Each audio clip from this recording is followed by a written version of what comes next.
नमस्कार। दोपहर समाचार में आपका स्वागत है।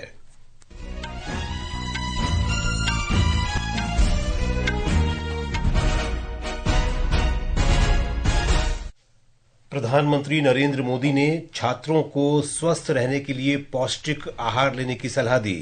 परीक्षा के दौरान दबाव और तनाव से निपटने के उपाय भी बताए। परीक्षा पे चर्चा के दौरान छात्रों के साथ बातचीत में प्रधानमंत्री ने समग्र विकास के लिए समय प्रबंधन और शिक्षा के महत्व पर जोर दिया। प्रधानमंत्री मोदी फ्रांस और अमेरिका यात्रा पर रवाना हुए। वे कल पेरिस में एआई एक्शन शिखर सम्मेलन की सह अध्यक्षता करेंगे।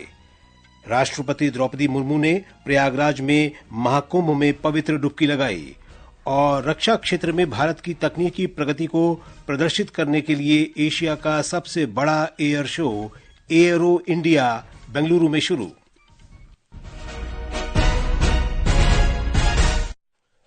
दोपहर समाचार के साथ मैं विशाल शर्मा। प्रधानमंत्री नरेंद्र मोदी ने आज नई दिल्ली में परीक्षा पे चर्चा के 8वें संस्करण में विद्यार्थियों से बातचीत की। प्रधानमंत्री ने समग्र विकास पर बल देते हुए शिक्षा के महत्व का उल्लेख किया। आज जारी एक वीडियो में प्रधानमंत्री ने परीक्षा के दौरान तनाव और चिंता पर काबू पाने के उपायों के बारे में विद्यार्थियों से बात की।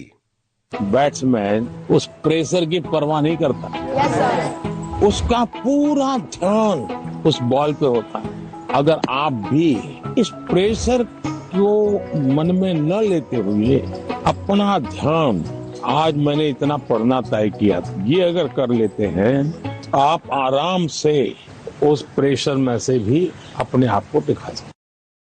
प्रधानमंत्री मोदी ने पोषण और आरोग्य के महत्व का भी उल्लेख किया। उन्होंने विद्यार्थियों को स्वस्थ रहने के लिए मोटे अनाज और सब्जियां खाने की सलाह दी। उन्होंने कहा कि नींद पोषण पर निर्भर है। पोषण में शरीर के वेलनेस के लिए, फिटनेस के लिए नींद का बहुत महत्व है। और इन दिनों तो पूरा मेडिकल साइंस इस बात पर केंद्रित हो रहा है कि जो पेशेंट आता है उसकी नींद कैसी है, कितने घंटे सोता है, ये सारे सवालों की बहुत गहराई से अध्ययन कर रहे हैं। प्रधानमंत्री ने छात्रों को परीक्षा के दबाव से तनाव मुक्त होकर तैयारी करने और खुद को चुनौती देते रहने की सलाह दी। प्रधानमंत्री ने विद्यार्थियों से बातचीत की।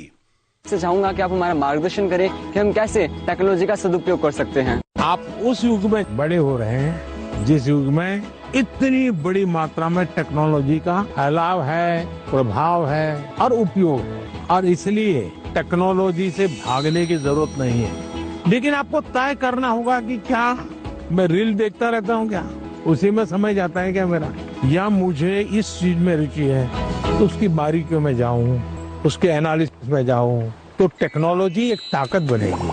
मेरा नाम आकांक्षा है और मैं केरला से आई हूँ। इतनी बढ़िया हिंदी कैसे बोल? क्योंकि मेरे को हिंदी बहुत अच्छी लगती है। पहले एक पोएम सुनानी पड़ेगी। इतना शोर है इन बाजारों में, इतना शोर है इन गलियों में, क्यों तो अपनी कलम लेकर बैठा है फिर एक गजल लिखने।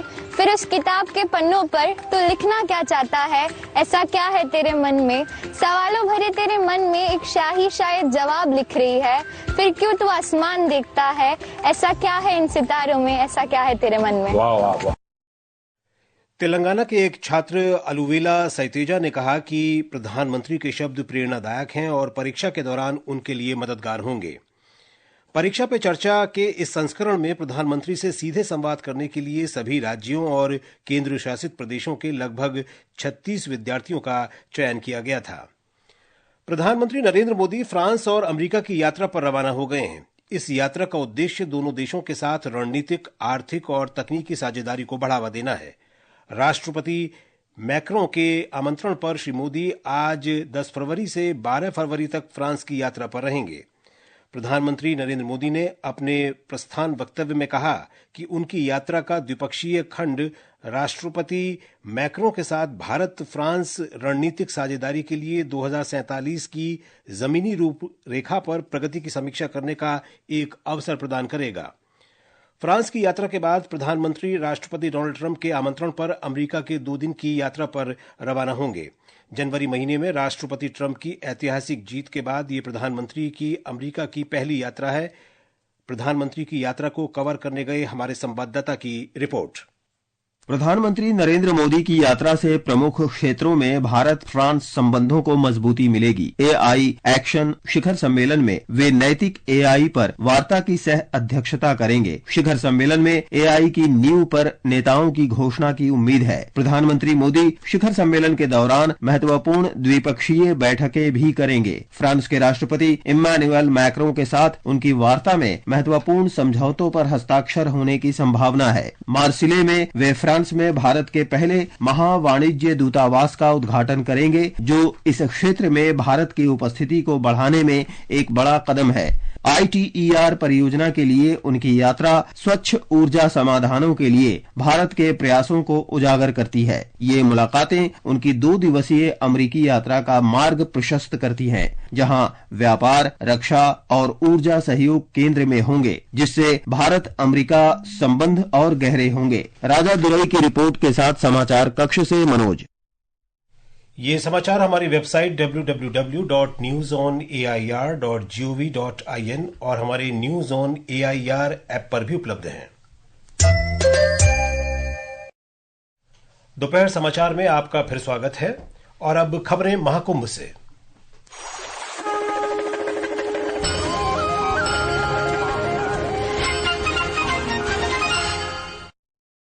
राष्ट्रपति द्रौपदी मुर्मू ने आज महाकुंभ में त्रिवेणी संगम में पवित्र डुबकी लगाई। उन्होंने गंगा, यमुना और सरस्वती नदी के संगम पर पूजा अर्चना की। उनके साथ उत्तर प्रदेश की राज्यपाल आनंदीबेन पटेल और मुख्यमंत्री योगी आदित्यनाथ भी मौजूद थे। राष्ट्रपति ने सोशल मीडिया पोस्ट में कहा कि महाकुंभ मानवता को एकता और आध्यात्मिकता का संदेश देता है।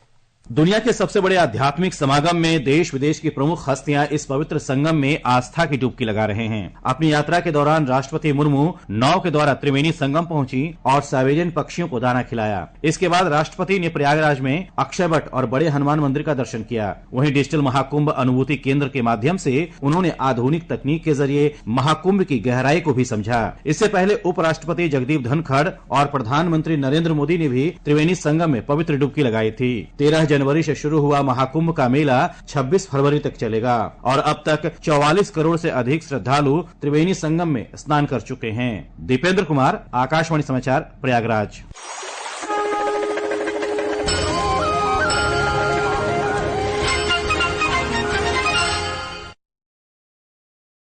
ने आज माघी पूर्णिमा स्नान के पहले प्रयागराज रेलवे स्टेशन के प्रबंधन का निरीक्षण किया। संवाददाताओं से बातचीत में श्री वैष्णव ने कहा कि सरकार ने महाकुंभ के लिए शहर के 8 रेलवे स्टेशनों पर व्यापक प्रबंध किए हैं। रेल मंत्रालय ने मीडिया की कुछ खबरों को स्पष्ट करते हुए कहा कि प्रयागराज जंक्शन बंद नहीं किया गया है। मंत्रालय ने कहा कि जिला प्रशासन के अनुसार प्रयागराज संगम स्टेशन इस महीने की 14 तारीख तक यात्रियों की आवाजाही के लिए बंद रहेगा। मंत्रालय ने कहा कि महाकुंभ मेला क्षेत्र के आसपास अन्य 8 स्टेशनों से नियमित और विशेष रेलगाड़ियां सुचारू रूप से चल रही हैं। कल प्रयागराज जंक्शन से 330 गाड़ियां निकली है और आज भी बहुत ही व्यवस्थित तरीके से चल रहा है। जैसा आपने वॉर रूम के इसमें देखेंगे, कहीं पे कोई दिक्कत नहीं है। अगर कहीं पे कोई र्यूमर्स फैलाने की कोशिश करे तो उसको नहीं सुनना है, उस पर ध्यान नहीं देना है। सब कुछ व्यवस्थित तरीके से चल रहा है।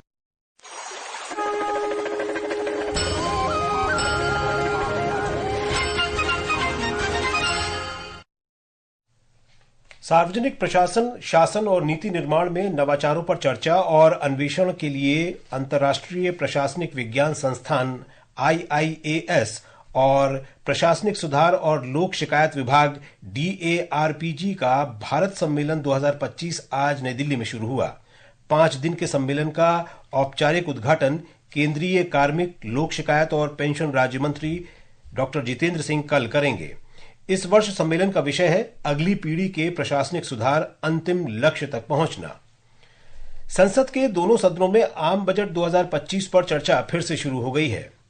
सरकार ने कहा है कि किसी भी गैर निष्पादित परिसंपत्ति के मामले में गोल्ड लोन की नीलामी के लिए कड़ी प्रक्रियाएं निर्धारित की गई हैं।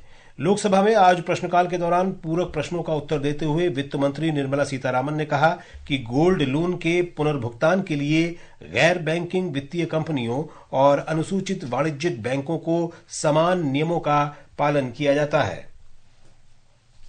सरकार ने आज कहा कि विश्वविद्यालयों और कॉलेजों में शिक्षकों और शैक्षणिक कर्मचारियों की नियुक्ति और पदोन्नति के लिए न्यूनतम योग्यता से संबंधित विश्वविद्यालय अनुदान आयोग के मसौदा यूजीसी नियम शिक्षा व्यवस्था में परिवर्तन लाने का प्रयास है। लोकसभा में एक लिखित उत्तर में शिक्षा मंत्री धर्मेंद्र प्रधान ने कहा कि इसका उद्देश्य उच्च शिक्षा के हर पहलू में नवाचार, समावेशिता, लचीलापन और गतिशीलता का संचार करना है। केंद्रीय जल शक्ति मंत्री सीआर पाटिल ने कहा है कि स्वच्छ भारत ग्रामीण अभियान के तहत 12 करोड़ शौचालयों के निर्माण के बाद 3 लाख बच्चों की जान बचाई गई है।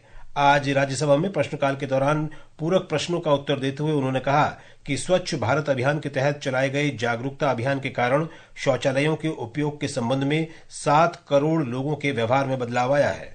2014 से शुरू हुआ ये स्वच्छता अभियान, उसके अंदर 38% जब तक का टॉयलेट बने हुए थे, उसके बाद 5 साल के अंदर करीब 100% तक वहां पर पहुंचा गया है। अभी तक 100% जो बना है, मगर लास्ट ईयर में हमने जो एक अभियान छेड़ा था उसके अंदर करीब 3.5 लाख टॉयलेट जो नए घर बने थे उनको देने थे, तो उसको भी सिर्फ 20 दिन के अंदर उनको सैंक्शन करके उनका भी टॉयलेट बनाने का काम शुरू हुआ है।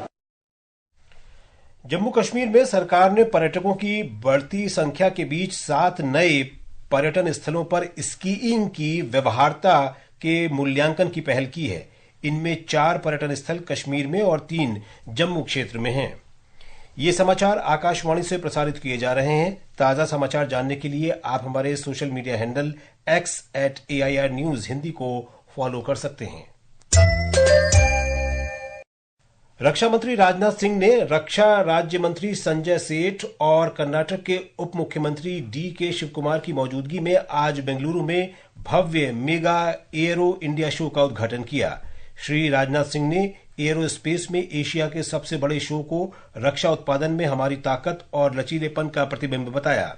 उन्होंने इस बात पर जोर दिया कि एयरो इंडिया देश की औद्योगिक क्षमता और तकनीकी उन्नति को दुनिया के सामने प्रदर्शित करता है और मित्र देशों के साथ संबंधों को मजबूत बनाता है। उन्होंने स्वदेशीकरण के महत्व और देश के भीतर डिजाइन और विकास को प्राथमिकता देने पर भी जोर दिया। एयरो इंडिया के रूप में आज से भारत में एक और महाकुंभ का प्रारंभ हो रहा है, जहां एक तरफ प्रयागराज का महाकुंभ आत्मसंधान का कुंभ है, तो वहीं दूसरी तरफ एरो इंडिया का यह महाकुंभ अनुसंधान का कुंभ है। अमेरिकी राष्ट्रपति डोनाल्ड ट्रंप ने कहा है कि वे मौजूदा धातु शुल्क के अतिरिक्त अमेरिका में सभी इस्पात और एल्यूमिनियम के आयात पर 25% का नया शुल्क लगाएंगे। नए शुल्क की घोषणा आज की जाएगी।